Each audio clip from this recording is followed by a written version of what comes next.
From Hollywood, it's time now for... Johnny Dollar. This is Red. Red Wallace, remember? Sure. You run that lunchroom across the street from the warehouse that was robbed last night. Yeah, that's right. Now look, Dollar, supposing I tell you what I know about it. What's going to happen to me? Nothing. As long as you weren't mixed up in it yourself. No. I mean the papers and the cops. If it gets out I talked to you, I won't last 24 hours. I think I can take care of that. What do you know about it, Red? That depends on what it's worth to you. I see. I'll have to sell out, get away from this section, so I'll need some dough. You follow me? All right. I'll see you taken care of. Now, just what is it No, it ain't safe. I'm talking from a booth. You stay right there at your hotel. I'll see you in a half hour. Right. Just you. No cops. Yeah, that's right, Mr. Beck. Mr. Beck. 6 quarts of milk and 2 pounds of butter. Sure, right away. Thanks, Mr. Beck. Goodbye. Hello.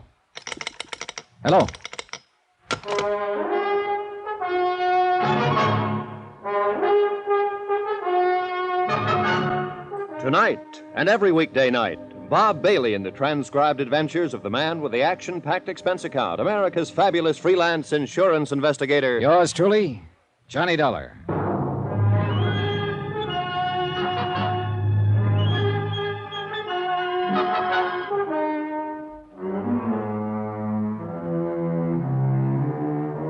From Special Investigator Johnny Dollar, location Los Angeles, California, to the Home Office, Mono Guarantee Insurance Company, Hartford, Connecticut.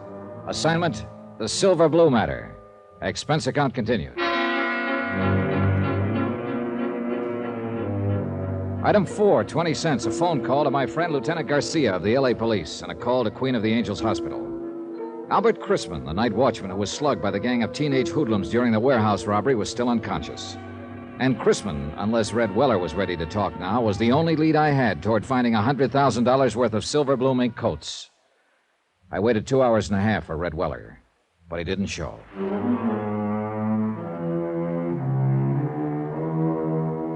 Item 5, $2.85, taxi to the warehouse district at the south end of the railroad yards. It was night by now, and the area was almost deserted.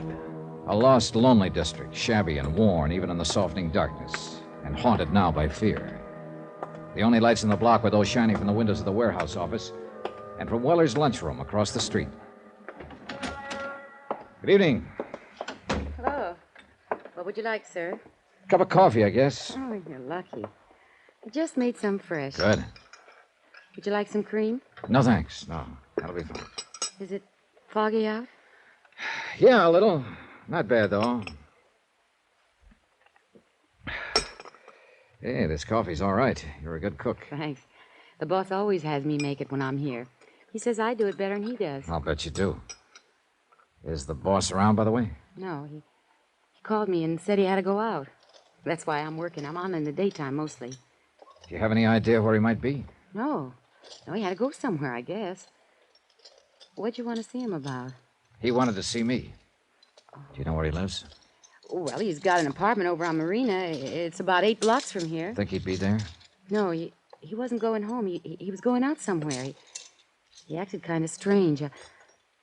I don't know what he was going to do. May I ask just what business you're in? Insurance. Oh. I'm a special investigator. What do you mean? I'm working for the company that insured those furs. Oh. The furs that were stolen the night before last from the warehouse across the street. Oh. Something wrong? Oh, no. No, of course not. I don't know what you mean. Oh? Can I help you gather up that silverware? Oh, no, that's all right. I don't know what happened. Just careless, I guess. Yeah. Do you live around here somewhere? Well, yes, on Dalton, 3 blocks up. What's your name? Carla Monte. Why are you asking? How long have you worked here, Carla? About a year.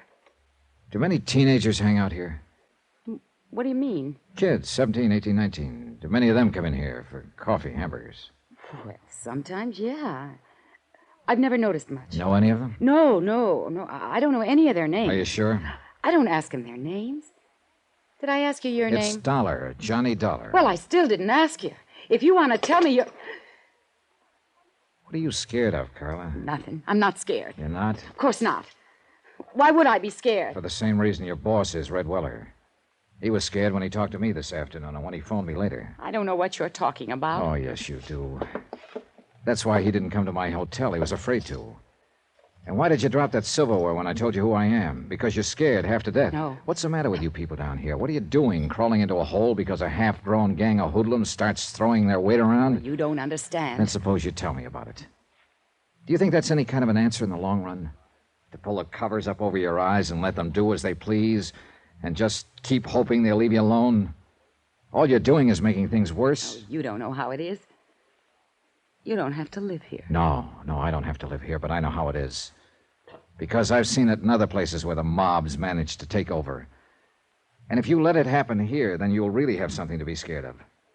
Maybe they've already taken over. Who? A bunch of kids with a gripe on, running in packs so they feel safe? Is that the kind of mob you mean, Carla? No. They're not a mob yet, but they will be if they're not stopped.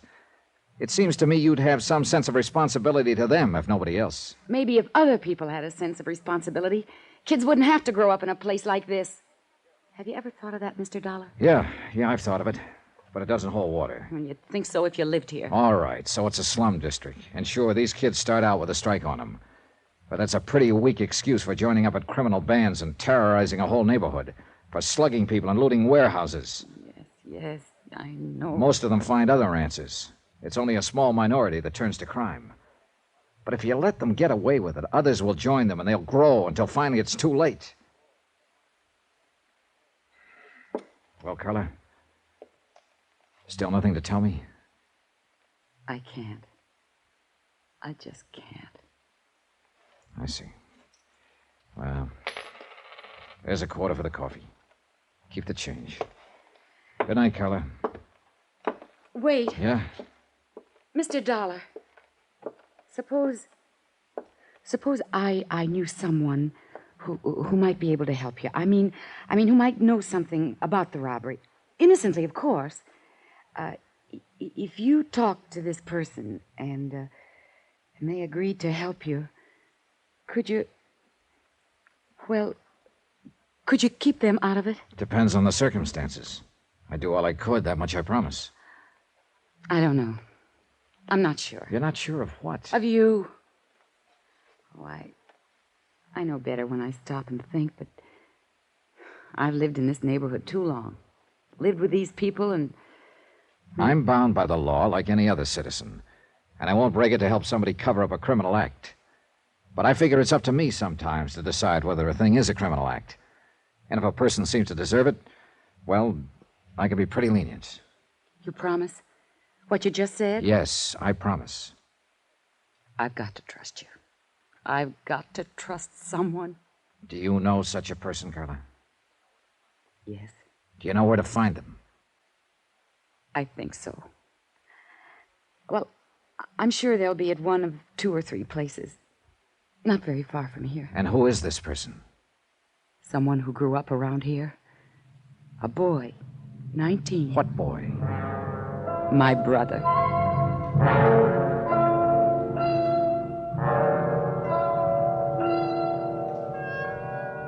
Expense account item 7, $2.70, taxi. We went first to Carla's apartment where she lived with her brother, but there was no one there. Then we checked out a drive-in a few blocks away, a teenage hangout. No luck. Finally, we tried a pool hall down south of the yards, just off Alameda Street. It was our last hope. I know he comes here. It's not a good place for him, but a lot of the other kids do, too. And he wants to belong. Yeah, sure. Everybody does, in one way or another. Oh, gosh, it'd have been different if our folks had lived, but our boy just won't take orders from his sister. Yeah, I know. Go ahead. Thanks. Let's see. Well, if he's not here, then I just don't know where he... Oh, wait. There he is. Down near the corner. The one with the dark curly hair. All right, come on. Take it easy. Just tell him I'm a friend of yours and you want to talk to him. We'll get him off to one side. Oh, whatever you say. Eddie. Yeah? Well, what are you doing here, Carla? Eddie, this is Mr. Dollar, a friend of mine. I wonder if we could talk to you for a moment. What about? Well, You know better than to come in a joint like this. But I want to talk to you, Eddie. You can talk to me at home. Now, go on, get her out of here, will you, mister? It might be a good idea if you listen to her first. I thought it was her that wanted to talk to me. Go on, get her out of here. All right, if you'll go with us. What for? I like it here. It's a nice place. Yeah? At least it's better than San Quentin. What are you talking about? A warehouse robbery, $100,000 worth of furs. I understand you may know something about it. Innocently, of course. I thought you said this guy was a friend of yours. Well, that's right, Eddie. He's just... Who is he? He's an insurance investigator. Oh, so that's the pitch. She's promised to help, Eddie. If you'll tell him whatever you know, he'll protect Knock you. it and he'll off, Carla. Now, look, mister.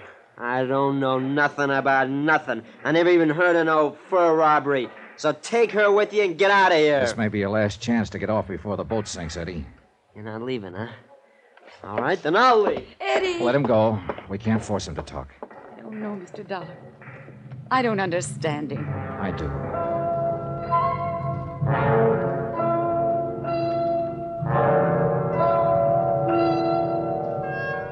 Item 8, 10 cents. Phone call from the pool hall to Lieutenant Garcia at police headquarters. He said there was no change in Albert Chrisman's condition yet. He was still holding on, and he still hadn't talked. But there had been another new development, a big one. And when I joined Carla in the taxi outside, she knew it by the look on my face. What's wrong, Mr. Dollar? Now, look. How sure are you that your brother wasn't mixed up in that robbery? Well, I want the truth. I'm afraid he was mixed up in it. Then brace yourself, Carla. Your boss, Red Weller, who was going to tell me what he knew about it, was found murdered in an alley an hour ago.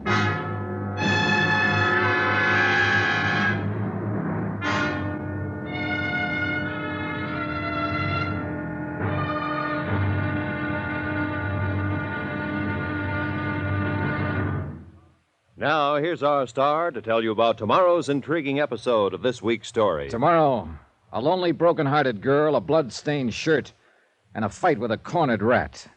Join us, won't you? Yours truly, Johnny Dollar.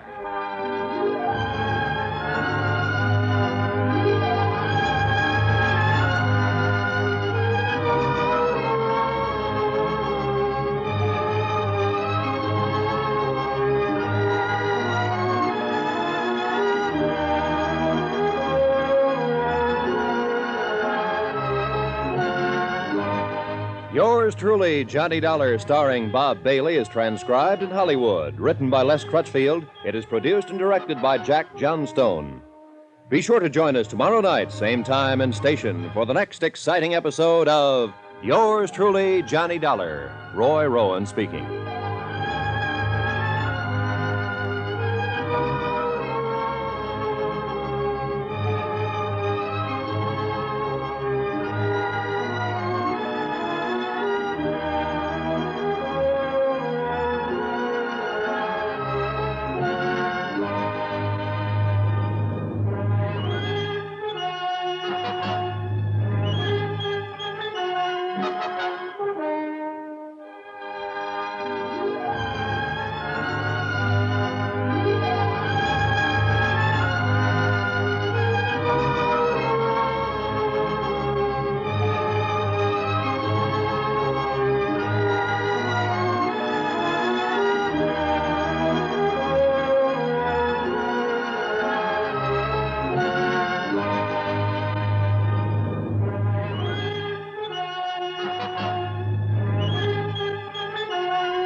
You've been listening to the OTR Gold Network.